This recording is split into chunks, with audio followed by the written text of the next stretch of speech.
It is important to decide to be happy in the Lord. And today, be happy in the Lord.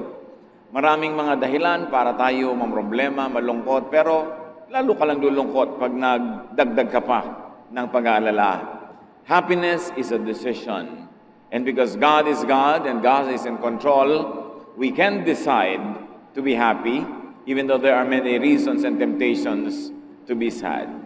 Acts 10:14-15, Peter said, "Lord, I can't do that. I've never eaten anything that is unclean and not fit to eat." The voice spoke to him again. When God says that something can be used for food, don't say it isn't fit to eat. Ang eksena ay nang si Pedro ay pinapakain ng Panginoon ng mga bagay na hindi kinakain ng mga Israelita dahil ito'y tinuturing nilang marumi.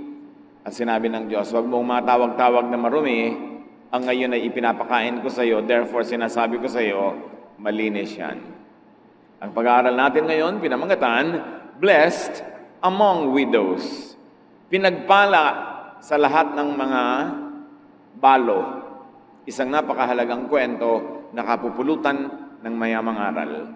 Salamat, Panginoon, dahil kami pinagsama-sama mo upang magdiwang ng iyong kabutihan, upang ipagdiwang namin ang isang buhay na naman, isang araw na idinagdag niyo sa amin. Turuan niyo kami na pahalagahan ang araw na ito. Huwag itong baliwalain, punuin ng reklamo at lungkot, kundi ito ipagdiwang at ipagsaya.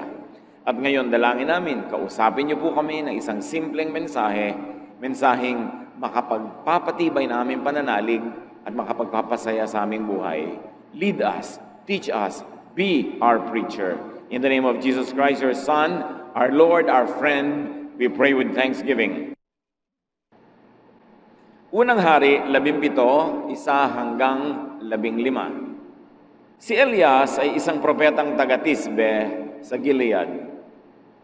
Sinabi niya kay Ahab, "Saksi si Yahweh, ang buhay na Diyos ng Israel na aking pinaglilingkuran, hindi uulan, ni hindi magkakahamog sa mga darating na taon hanggat di ko sinasabi." Pagkatapos sinabi ni Yahweh kay Elias, "Umalis ka rito at magtago ka sa batis ng Karit sa silangan ng Jordan. Maiinom mo ang tubig sa batis ng Karit at may inutusan ako mga uwak na maghahatid sa iyo ng pagkain." Sinunod nga ni Elias ang sinabi ni Yahweh. Lumakad siya at nanirahan sa may batis ng Karit sa silangan ng Jordan. Umaga't hapon, may mga uwak na nagdadala sa kanya ng pagkain at sa batis naman siya umiinom. Ngunit dumating ang panahon na natuyo na rin ang batis. Kaya sinabi sa kanya ni Yahweh, "Umalis ka rito, pumunta ka sa Sarepta, sa lupain ng Sidon. May inutusan akong isang biyuda na magpapakain sa iyo roon."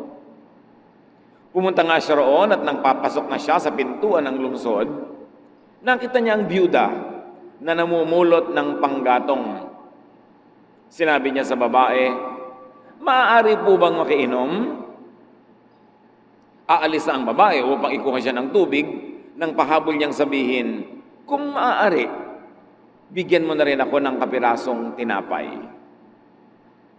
Sumagot ang babae, "Saksi si Yahweh ang inyong buhay na Diyos na wala na kaming tinapay.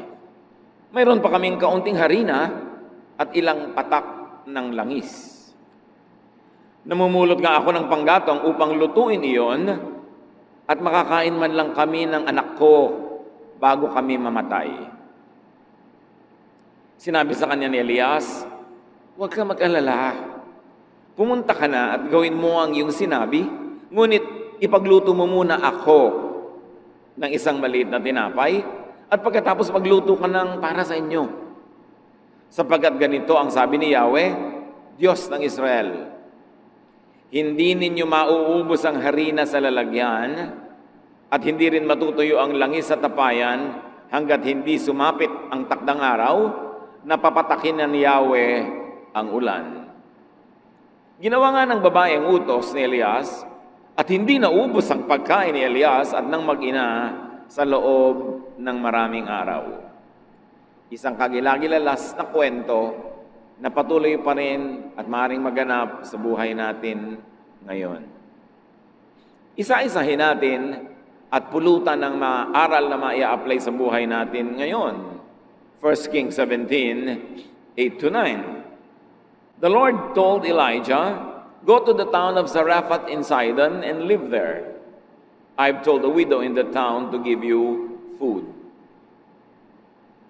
Nabasa na natin ang unang kabanata ng kasaysayang ito. Si Elijah ay pinaalis ng Diyos doon sa kabayanan sapagkat ilang taon nang hindi umuulan. Walang ani, walang pagkain, walang tubig. Namamatay ang tao sa gutom. At sabi ng Diyos kay Elijah, pumunta ka doon sa batis ng karit, sa isang liblib na puok, yun ang iinumin mong tubig, at may mga inutusan ako mga uwak na magdadala sa iyo ng pagkain. Alam niyo ang mga uwak, paano sila nagkakaroon ng pagkain? Bigla-bigla na lang silang lumulusob sa mga pagkain, mga nakahain ng mga pindang, ng mga daing, mga pagkain ng mga tao, dinanakaw nila actually. Kaya mga uwak ay considered na unclean bird. Hindi kailanman kakainin ng mga Israelita ang anumang bagay na may kinalaman sa mga uwak, lalo't mga uwak ang nagdala. Pero sabi ng Diyos kay Elias, may mga inutusan akong uwak na araw-araw dadalhan ka ng pagkain. So God blessed Elijah through unclean birds. God now would bless Elijah through a foreigner, a non-Jew, and a widow at that. Dalawang panggagalingan ng pagpapala ng Diyos na sa karaniwang pag-iisip ay hindi aasahan na pwedeng gamitin ng Diyos at hindi tatanggapan ng mga relihiyosong Israelita dahil mga unclean o kaya ay foreigner, tapos balo pa. Na pagka sinabing balo nung unang panahon, 99%, ibig sabihin mahirap. Kasi bihira namang balo ang merong kayamanang minamana o kaya ay may sariling negosyo o hanap buhay. Kaya pag sinabing balo, karamihan din gutom, mahirap, salat sa mga pangangailangan. Dalawang pagmumulan ng pagpapala na sa karaniwang pag-iisip ay hindi gagamitin ng Diyos sa tingin ng mga relihiyoso. Pero Diyos mismo ang nagsasabi, meron naman akong bagong supplier para sa iyo, isang mahirap na balo. 1 Kings 17, 10-11. When Elijah came near the town gate of Zarephath, he saw a widow gathering sticks for a fire. "Would you please bring me a cup of water?" he asked. As she left to get it, he asked, "Would you also please give me a piece of bread?" Namumulot ng mga tuyong kahoy ang babaeng ito upang gawing panggatong, fuel para siya gumawa ng apoy at makapagluto ng last meal nilang mag-ina. So may imagine natin sigurong tuyong-tuyo ang kanyang balat, nakakapit na sa buto ang kanyang balat dahil wala na siyang taba at wala siyang laman. At ngayon ay para siyang kalansay na namumulot ng mga tuyong kahoy sa isang kalansay na landscape dahil walang buhay na halaman. Nakakalungkot. At lumapit sa kanya ang propeta at sinabi, "Bigyan mo nga ako ng tubig."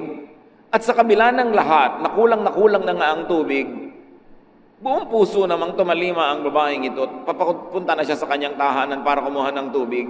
Nang biglang sabi nitong si Elijah, siya nga pala, pakidagdagan mo na rin ng tinapay, ha?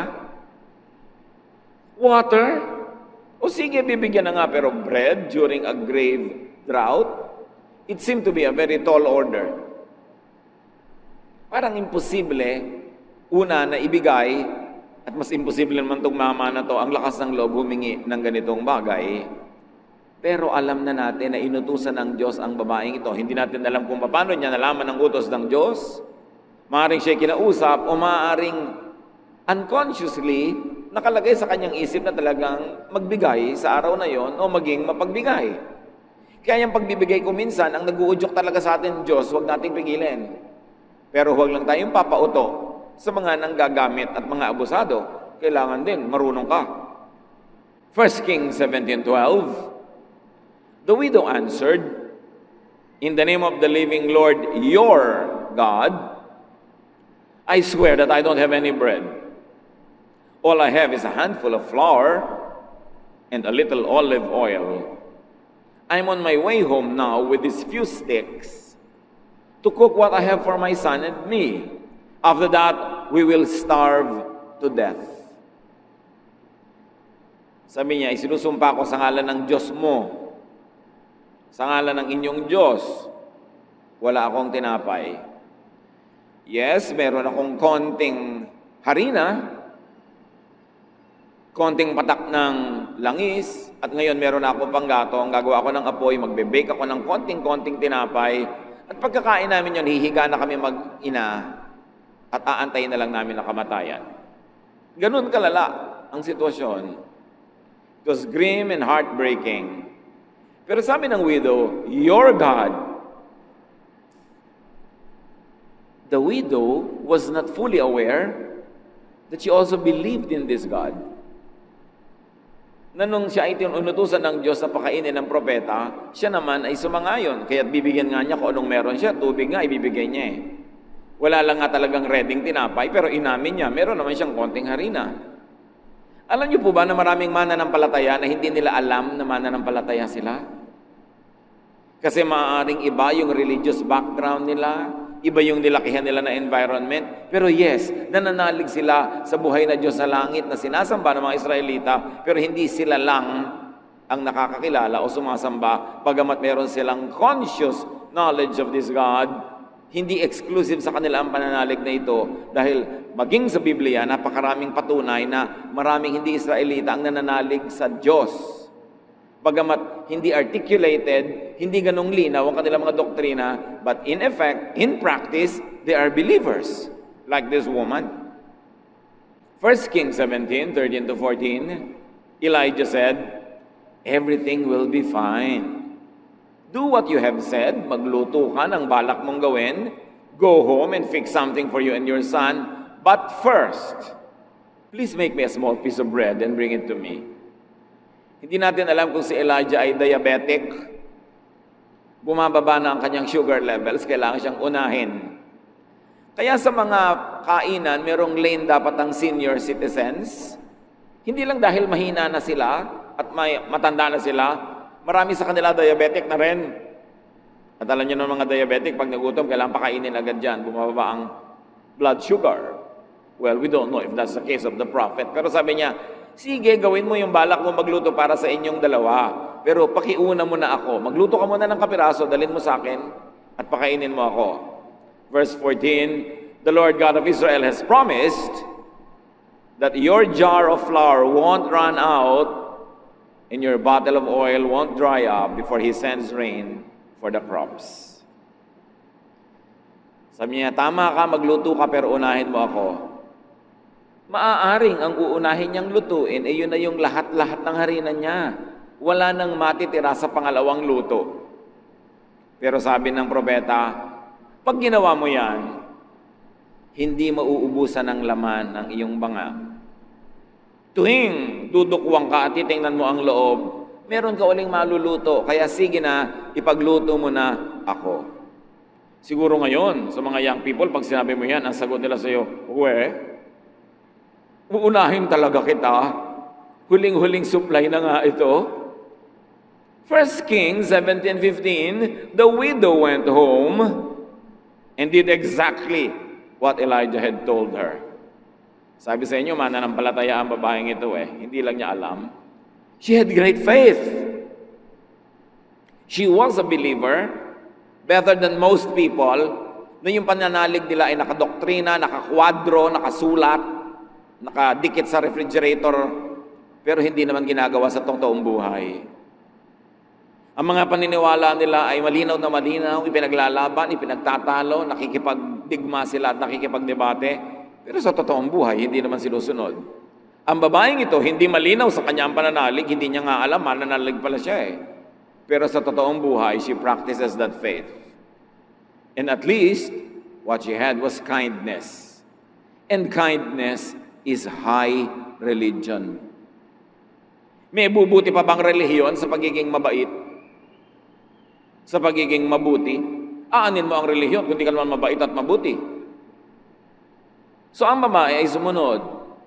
At sabi ng Bible, she and Elijah and her family had enough food for a long time. Dahil sinunod niya ang utos sa kanya ng Diyos, sinunod niya ang sabi ng alagad ng Diyos, she practiced that faith which was not articulated by doctrine, but nevertheless was articulated by her deeds, and you will know a tree by its fruits, sabi ni Jesus. Matapos siyang magluto para sa propeta, ang bango nun. Alam niyo yung bagong bake na tinapay? At ang mga Israelita noon, magpapainit sila ng bato, lalagyan nila ng gatong yung ilalim ng bato, iinit yung bato, mainit na mainit, doon nila ipapatong yung harina na may konting langis. At kung may supply, baka may itlog pa yun na isinama, pero ngayon, langis lang talaga at konting oil at harina. Ang bango nun, lalo sa taong gutom, pero tiniis nilang mag-ina ang gutom nila, ibinigay muna nila sa propeta. And lo and behold, nang tingnan niya uli ang kanyang banga, may bago na namang harina doon, nag-bake siya. At araw-araw, sa tinagal-tagal ng panahon, bago umulan at tumubo uli ang mga halaman at makarecover ang ekonomiya, yun ang naging pagkain nila. Kung ipinagkait niya, kung nakinig siya sa word, at naging selfish siya, meron siguro silang nakaing last meal, pero yes, last na talaga. So she was blessed among so many widows. Maraming aral. At natitiyak ko ngayon pa lang na process na ng marami sa atin kanong aral sa ating personal na buhay. Pero dagdagan pa natin. More blessings could await those who help God's chosen servants. That's what the story says. Mark 9:41, sabi ni Jesus, anyone who gives you a cup of water in my name, just because you belong to me, will surely be rewarded. Sino man daw na mag-aabot kahit man lang isang basong tubig sa kanyang mga alagad, dahil mga alagad sila, dahil naglilingkod sila sa Diyos, dahil instrumento sila ng Diyos, tiyak na magagantimpalaan. Ang babaeng ito, hindi lang tubig, pati yung huling tinapay, ibinigay pa niya. Kaya takot-takot na tinapay ang naging kapalit. Isang aral is that more blessings could await those who help others, even though they themselves are also needy. Ang pagbibigay sa kapwa sa panahon ng sagana ay maganda. Pero hindi ka hanga-hanga kasi sagana naman eh. Pero ang pagbibigay sa kapwa sa panahon ng pangangailangan, ng kagipitan, ng kasalatan, dakilang pananalig. Pananalig sa ano? Pananalig kanino? Pananalig sa Diyos. Na pag gumagawa ka ng mabuti, kahit sa panahong nangangailangan ka, nakikita yun ng Diyos, at Diyos ang siya magpapalit ng iyong mga ibinibigay, Diyos ang siya magbibigay naman sa iyo. Because you cannot give what you never received at first. Ano man ang ating ibinibigay ay natanggap na muna natin mula sa Diyos. Kasi kung hindi ka binigyan ng Diyos, anong ibibigay mo? You were born into the world with nothing. And you will go out of this world with nothing. Wala namang ipinanganak na may dala ng ari-arian, kayamanan, etc. Kaya kung meron man tayong ipapamigay, yun ay dahil lang nakatanggap na muna tayo. Kaya napakamali na hindi magbigay. Kasi ikaw nabubuhay dahil lang tumatanggap ka sa Diyos. Gumagamit ang Diyos sa mga instrumento, pero lahat ng mabuting bagay ay galing sa Diyos. Paano mo ngayon haharangan yung daan ng pagpunta sa iyo ng biyaya sa pamamagitan ng pagharang doon sa daan na papalabas mula sa iyo at patungo sa iba? Iisang daan yon. The same way that God uses to give you is the same way that you will use to give to others. When you close that road so that you won't have to give to others, you also close the same road that God uses to give to you.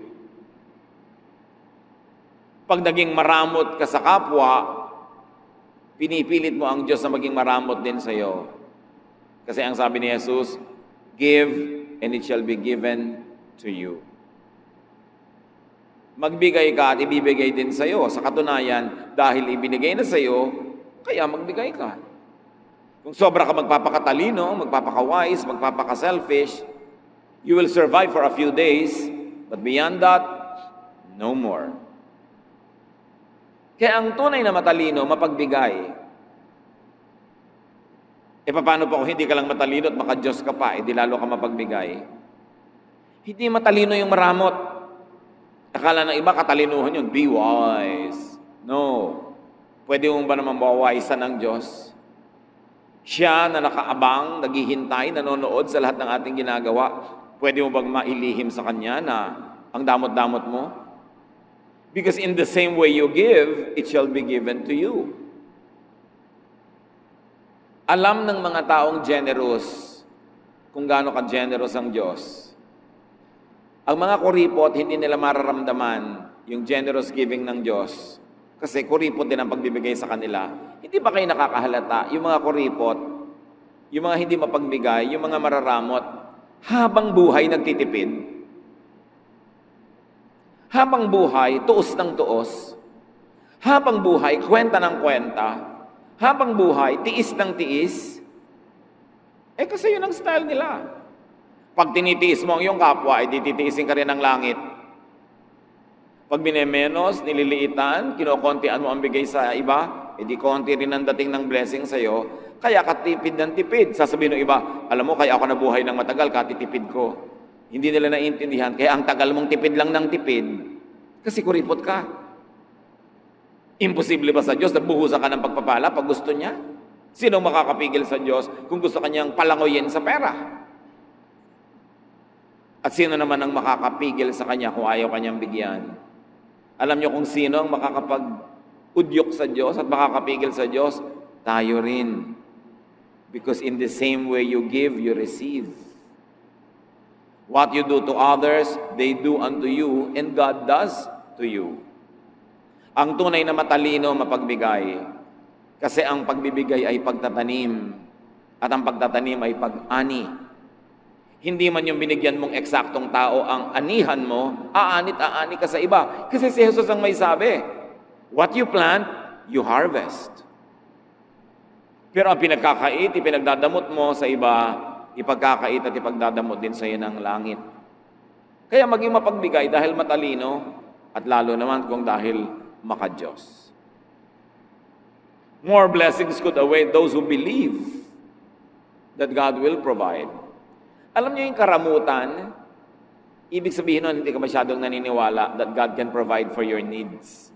Therefore, you have to be very wise, you have to be very selfish, sometimes you have to be very greedy, that you can cheat and steal from others dahil hindi ka naman bibigyan ng Diyos kung hindi ka magnanakaw. Hindi ka papakainin ng Diyos kung hindi ka magiging makasarili. Yun ang sinasabi ng mararamot. Kaya hindi nakakatuwa sa Diyos yun. Of course, hindi naman ibig sabihin na kung maka-Diyos ka, bulagsak ka na. Tapon ka na lang ng tapon, bigay ka na lang ng bigay kahit sa hindi dapat bigyan. But do not let needs and famines scare you. Do not let needs and famines take away your humanity and kindness away. Yes, merong panahon ng taggutom, pero Diyos pa rin ang Diyos sa panahon na yon.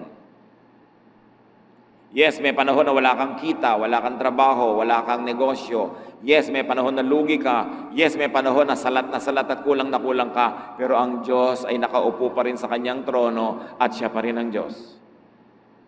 Ang mahalaga sa mga panahon na ganito, manatiling tapat,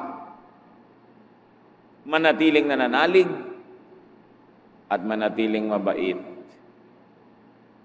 Hindi sapat na dahilan ng ating mga kasalatan at pangangailangan para tayo maging maramot at masama sa kapwa.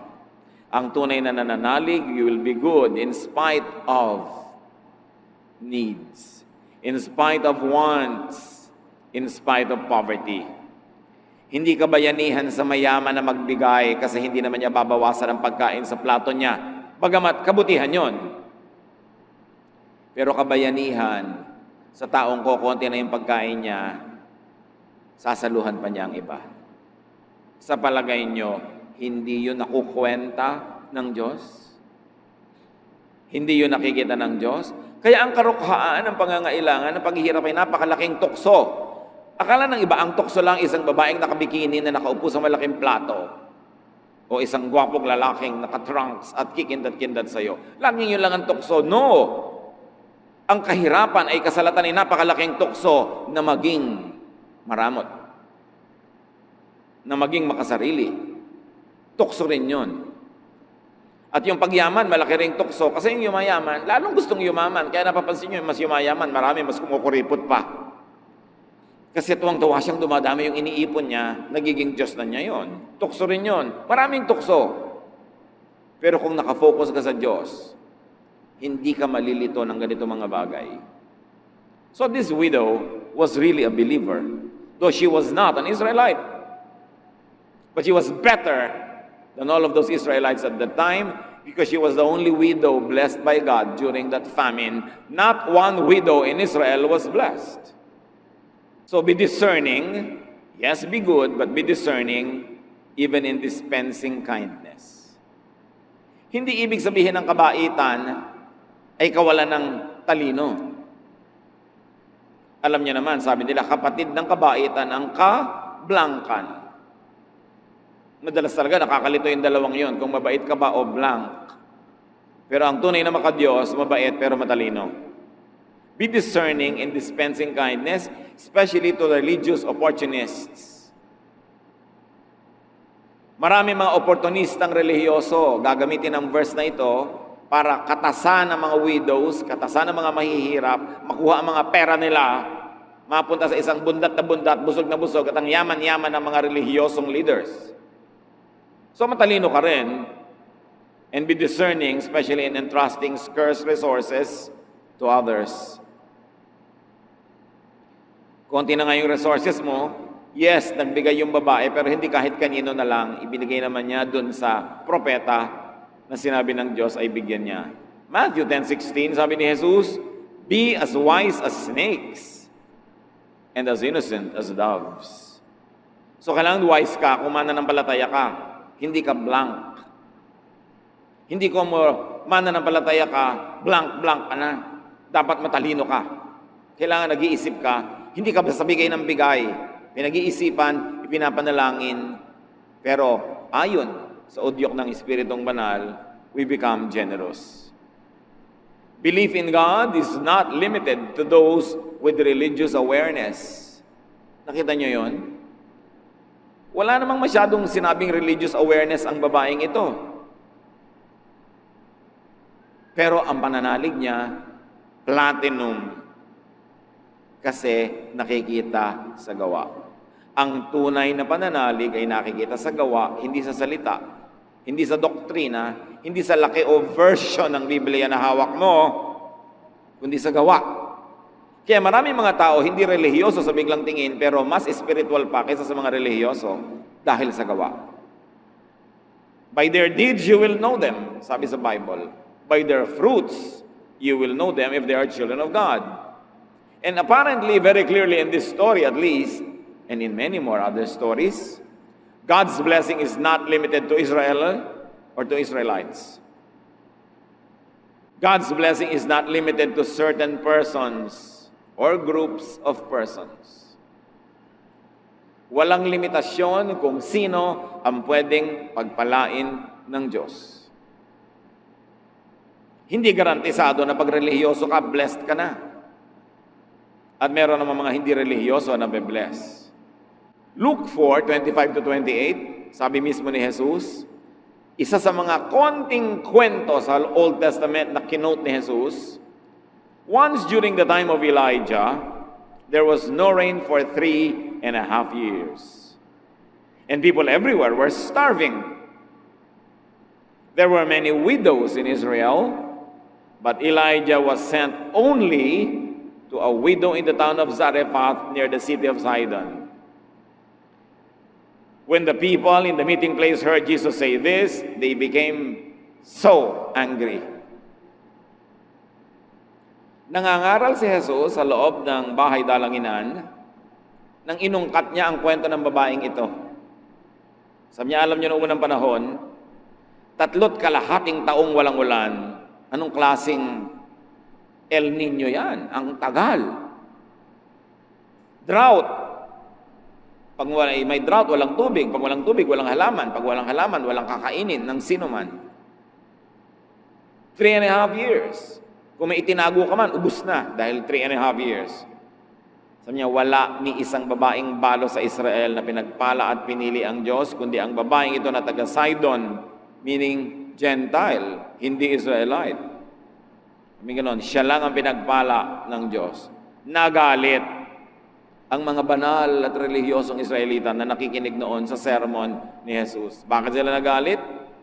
Because the Jews had always thought of and considered themselves as special and favored. Sobra na nilang napapaniwala ang kanilang mga sarili na napaka-special nila sa Diyos, sila lang ang mahal ng Diyos, sila lang ang anak ng Diyos, sila lang ang itinangin ng Diyos. At yan ay binasag ni Jesus sa napakaraming pagkakataon. Ipinamukha niya sa mga Israelita, you are not as special as you think. At sabi ni John the Baptist, kahit ang mga batong ito, pwedeng gawin ng Diyos na tagasamba sa Kanya kung kayo mga Israelita hindi sumasamba. Sobra kasing naging ethnocentric ang mga Israelites. Sobrang yumabang sila. Sila lang ang blessed. At sabi ni Jesus, alam niyo ba? 3.5 years, not one widow in Israel was blessed, but this outsider was blessed. Because God blesses whom He likes to bless. Hindi mo pwedeng limitahan ng Diyos na yung gusto mo lang i-bless niya, ang i-bless niya. The Lord told Moses that He has pity and mercy on anyone He wants to.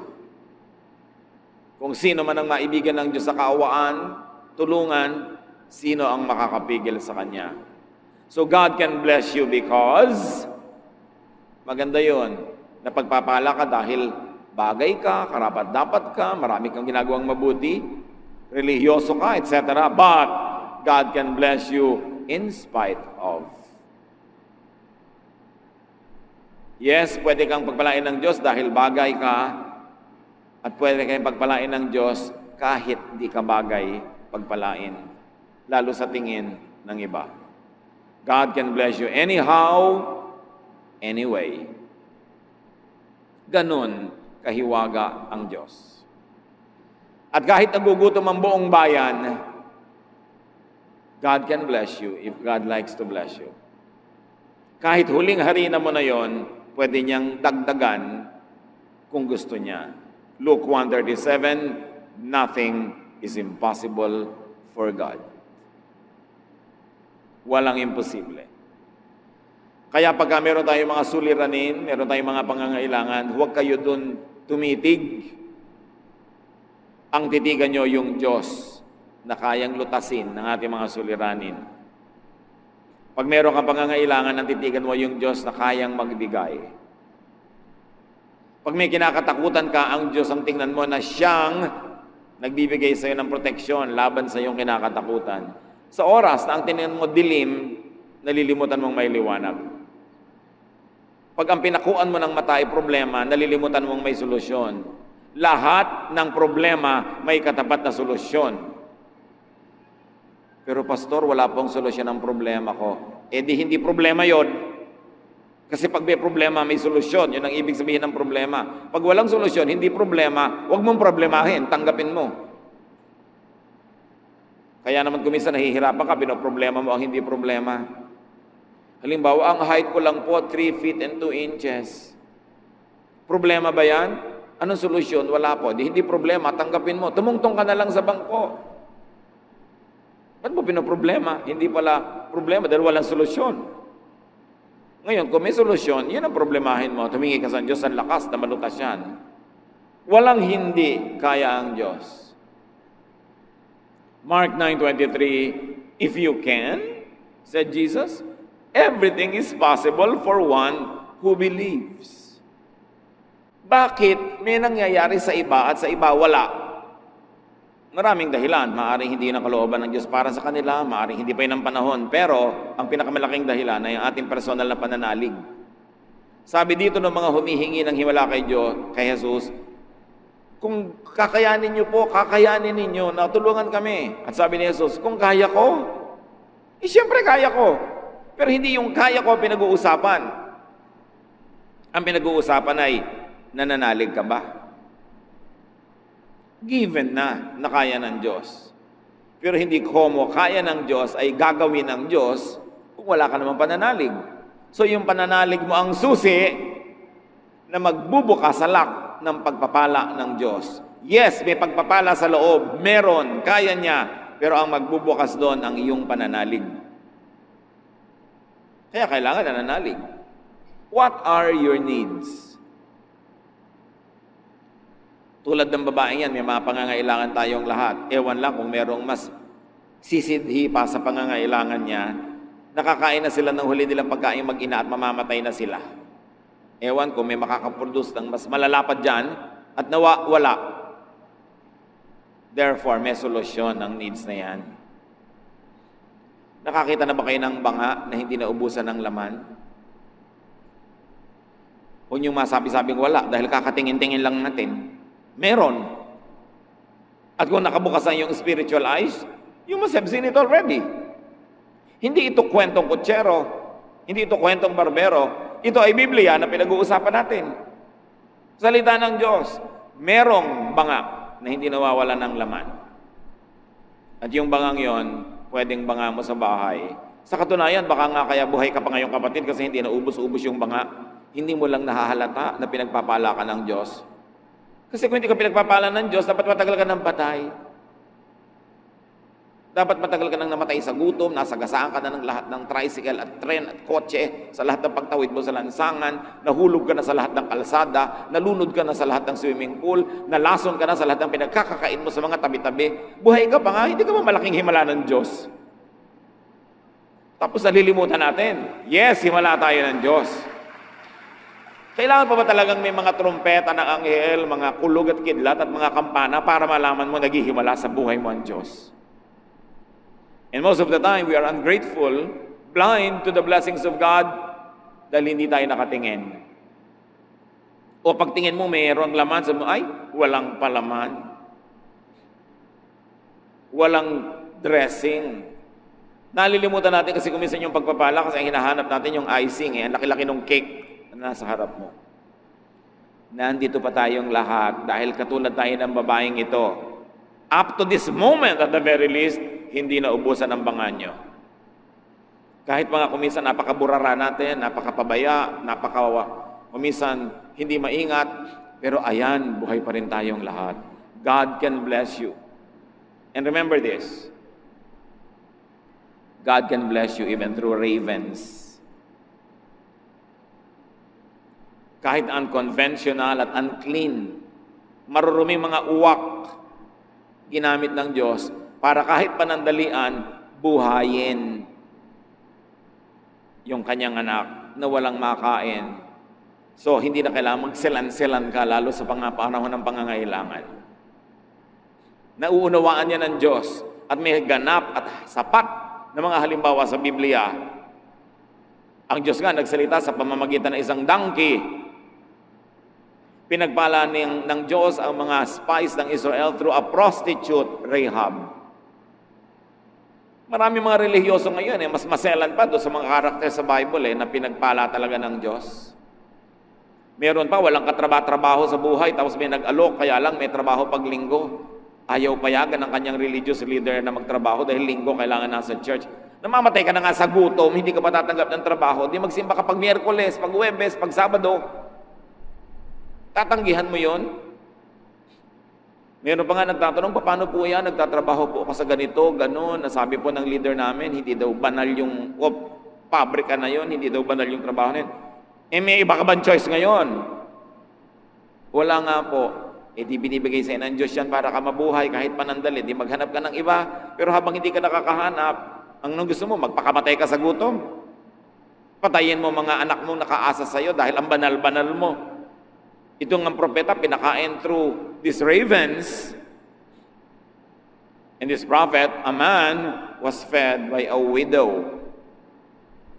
Meron bang imposible sa Diyos kung gusto kanyang pagpalain? Kaya sabi ni Pedro, hindi po ako makakakain ng mga yan, marumi. At sabi ng Diyos, wag na wag mong matatawag na marumi ang ipinapakain ko sa iyo. Ako ang nagpapakain. The earth is the Lord's and everything in it. And no one can and should stop God to bless you. Kahit yung pagiging maselan mo na may relihiyoso, meron kang dapat tanggapin, lalo sa oras ng kagipitan, at tanggapin mo yon na nanggagaling sa amang umuunawa at nagmamahal sa iyo. Galit na galit ang mga Bible-based Christians sa mga puon-puonan, sa mga idols, sa mga Diyos-Diyosan. Pero yun ay yun lang mga Diyos-Diyosan na rebultong kahoy or chalk or calendar o picture. Pero maraming born-again Christians, evangelical Christians, pero ding puon-puonan at mga imahen. Ano yon? Mga doktrina tungkol sa Diyos na hindi tumpak. A misrepresentation of God through very narrow doctrines is also an idol. Because the definition of an idol is a misrepresentation of God. So when you misrepresent God, make God angrier than He is, make God look more strict than He is, you are actually creating an idol and you are worshiping an idol. Parehong bawal lang yun. Isang galit na galit ka sa rebultong kahoy, rebultong bato, pero may rebulto ka wala sa utak mo, doktrina tungkol sa Diyos na mali. Baluktot, salungat, sa tunay na imahe ng Diyos na mabait, mabuti, maunawain, mapagpatawad. So, you could be blessed by God even through an unlikely source. May nagtatanong pa, paano po pag may nag-donate ng tithe ng napanalunan niya sa loto, tatanggapin niyo po ba? Sabi ko, aba, yes, dalian. Galing po sa loto. Galing ba sa kanino lahat ang pera sa mundo? Ibig mo sabihin, examining ko pa ang lahat ng nagtatithe dito? Nasa Diyos yun at nasa nagbibigay. At kung galing man sa hindi maganda, dahil ibinigay niya sa maganda, di gumanda. Hindi ba galing din tayo sa dilim, hinugod sa dilim? Galing din tayo sa hindi maganda? Pero dahil sa Panginoon, gumanda ang situation natin. Lahat napapaganda ayon sa puso at ayon sa layunin. Huwag sobrang maselan. Wala nang ang trabaho, magbibitiw pa sa trabaho dahil sa religious arte. Lalo kung may pananagutan ka, may mga pakainin ka sa buhay mo, tanggapin mo yan bilang pagpapala sa Diyos. At kung hindi ka masyadong komportable, di maghanap ka ng iba. Pero habang wala pa, bakit ka naman tatalon from the frying pan to the fire? Na nasa banig, lilipat sa sahig, sabi ng matatanda. Don't be so squeamish. Minsan, mas baselan pa tayo sa Diyos. Mas banal pa tayo sa Diyos. Kasi meron tayong mga paniniwalang hindi naman totoo dahil nahuhubog ang paniniwala natin sa Diyos through doctrinal idolatry. Idols din yun. Dapat din yung basagin. Dapat ipakilala ang Diyos kung sino talaga siya at kung paano siya nagpakilala sa Biblia. Hindi lang siya isang snapshot. Yes, there were moments when God was strict. There were moments when God was angry, but those were just snapshots. Parang snapshot ng balance nyo sa bangko. Hindi ko may laman yun. Nung nag-apply kayo ng visa, ibig sabihin may laman pa yun ngayon. Di ba? Naiiba-iba rin yun. Maraming snapshots ang Diyos. Hindi siya pwedeng ikulong sa isang snapshot lang. Dapat malawak ang pagtingin mo sa Kanya kasing lawak ng presentation ng buong Biblia sa Kanya. Don't limit God. So do not focus on your needs, but focus on the giver, the Lord. So are you needy? Anong mga pangangailangan ninyo? Anong mga kalungkutan ninyo? Anong mga kasalatan? Hindi yan excuse para maging masama. Hindi yan excuse para maging masungit. Hindi yan excuse para maging maramot. Lahat tayo may hinihilang buntot. May mga pabigat sa buhay, pero hindi excuse yun para ilabas mo yung sungay. Mas may hinihila kang bigat, mas gumaganda pagka kagandahang loob, kagandahang asal ang ating ipinapakita. Kahit na may problema ka, pwede kang ngumiti. Kasi ang pagsimangot naman, hindi masosolve yung problema mo eh. So huwag tayong pabigat sa sobrang dami ng mga issues.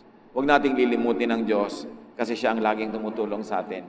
At kaya niya tayong tulungan kung iibigin niya. Yung puso natin ang ilagay natin sa tama. Makinig tayo sa udyok ng Espiritong Banal. Huwag tayong matakot sa famine. This widow survived it. And there's no reason why anybody cannot, basta tayo kakasihan ng Diyos at pagkakalooban niya ng pagpapala. So sa Kanya tayo umasa, sa Kanya tayo manalig, at yung turo niya ang ating sundin. Ama namin, salamat dahil kayo'y laging nandyan, hindi nag-iiba. Sa katunayan, kami ang patunay na kayo'y himala. The mere fact that we're here now is a testimony to your miracles. Many miracles. Turuan niyo kaming mabukas ang isip, ang mata, na sa inyo nakatingin, nananalig sa inyo at sumusunod sa inyo, hindi nagpapagulo sa pananakot ng sanlibutan para maghari ang inyong kapayapaan sa aming puso. Pagbulay-bulayan natin mga kapatid sa ilang saglit, ang iba pang mga kahulugan nito sa ating buhay. Bow before the Lord. Be at peace with the Lord. Close your eyes if it helps you to focus, and thank God for the many ways that He had made miracles to bring you today here. And He will bring you tomorrow to where you should be, because God is the same yesterday, today, and tomorrow.